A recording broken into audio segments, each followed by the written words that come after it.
السلام علیکم ورحمۃ اللہ وبرکاتہ۔ احباب گرامی، امید ہے کہ آپ خیریت سے ہوں گے۔ اللہ آپ کو ہمیشہ خوش رکھے۔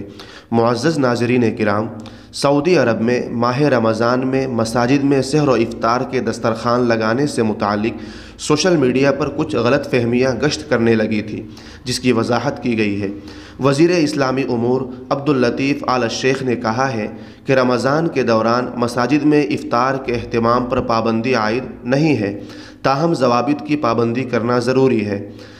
اخبار 24 کے مطابق آل الشیخ نے سحر و افطار کے حوالے سے سوشل میڈیا پر پھیلائی جانے والی باتوں کی تردید کرتے ہوئے کہا ہے کہ رواں برس بھی مساجد میں افطاری کا حسب سابق اہتمام کیا جائے گا۔ وزیر مذہبی امور نے تاکید کی ہے کہ افطار دسترخوان مساجد کے بیرونی صحنوں میں لگائے جائیں گے، جبکہ انہوں نے مساجد میں چندہ جمع نہ کرنے پر بھی زور دیا ہے۔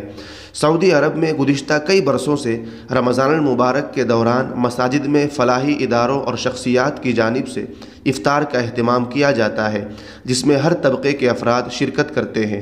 واضح رہے کہ وزارت دینی امور کی جانب سے مساجد میں سحر و افطار کے ضوابط جاری ہونے کے بعد سوشل میڈیا پر افواہیں گردش کر رہی تھیں کہ مساجد اور حرمین میں افطار دسترخوانوں پر پابندی لگا دی گئی ہے۔ تاہم متعلقہ وزیر نے ان افواہوں کو مسترد کرتے ہوئے کہا ہے کہ خبریں مصدقہ ذرائع سے حاصل کی جائیں۔